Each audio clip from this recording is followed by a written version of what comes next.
పురుషులు కాలజ్ఞాన తత్వ సృష్టికర్త శ్రీ శ్రీ పోతులూరి వీరబ్రహ్మం గారి జీవిత చరిత్ర 10వ అధ్యాయము. శుక్లాంబరధరం విష్ణుం శశివర్ణం చతుర్భుజం ప్రసన్నవదనం ధ్యాయే సర్వవిఘ్నోపశాంతయే.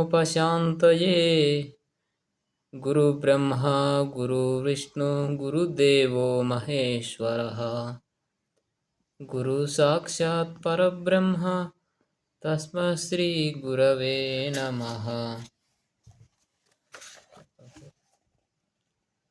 శ్రీ వీరబ్రహ్మంగా జీవించారు.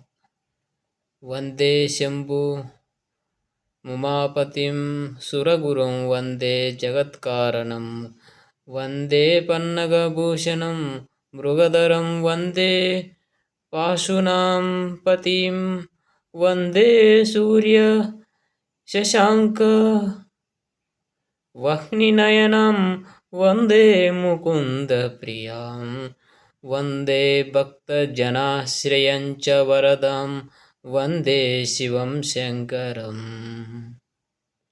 ప్రవేశిక అండపిండ బ్రహ్మాండ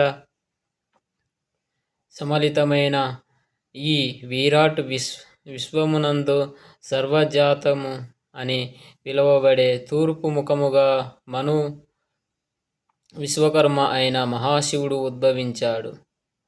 వామదేవము అని పిలువబడే దక్షిణాముఖముగా యమ విశ్వబ్రహ్మ అయిన విష్ణుమూర్తి ఉద్భవించాడు.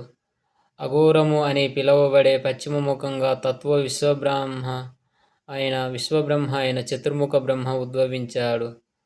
తూర్పురుషము అని పిలువబడే ఉత్తరముఖముగా శిల్ప బ్రహ్మ అయిన ఇంద్రుడు ఉద్భవించాడు. ఈ అని పిలువబడే ఊర్ధముఖముగా విశ్వజ్ఞ బ్రహ్మ అయిన సూర్యుడు ఉద్భవించాడు. ఈ ఐదు ముఖముల యందు ఉద్భవించిన వీరిని పంచబ్రహ్మలు అంటారు. వీరు భృగ్, యజుర్, సామ, అథర్వ, ప్రణవములను పంచవేదములకు మూల పురుషులుగా ఉద్భవించి సృష్టి స్థితి లయ తిరోధాన అనుగ్రహములను 5 కర్మలకు కర్తలైన వారు. ఈ పంచబ్రహ్మలలో మనుబ్రహ్మ అయిన మహాశివుడు కైలాసమునందు, మాయాబ్రహ్మ అయిన విష్ణువు వైకుంఠమునందు, త్వష్టబ్రహ్మ అయిన చతుర్ముఖ బ్రహ్మ సత్యలోకమునందు, శిల్పబ్రహ్మ అయిన దేవేంద్రుడు స్వర్గలోకమునందు, విశ్వజ్ఞ బ్రహ్మ అయిన అతిథుడు సూర్యలోకమునందు నివసిస్తూ ఈ విశాల విశ్వమునందున్న 14 భువనములను పాలిస్తున్నారు. భూమాత వైకుంఠమునకు వచ్చుట.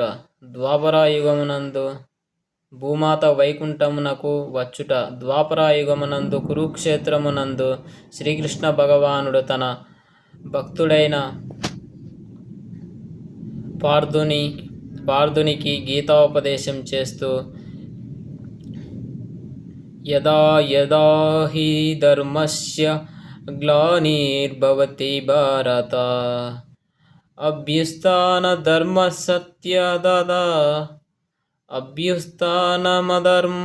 సత్యదాత్మానం సృజామ్యహం.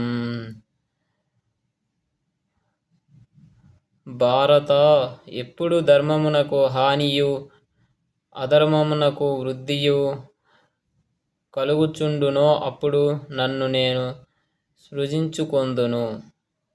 శ్లోకం: పరిత్రాణాయ సాధూనాం వినాశాయ చతుష్కృతాం.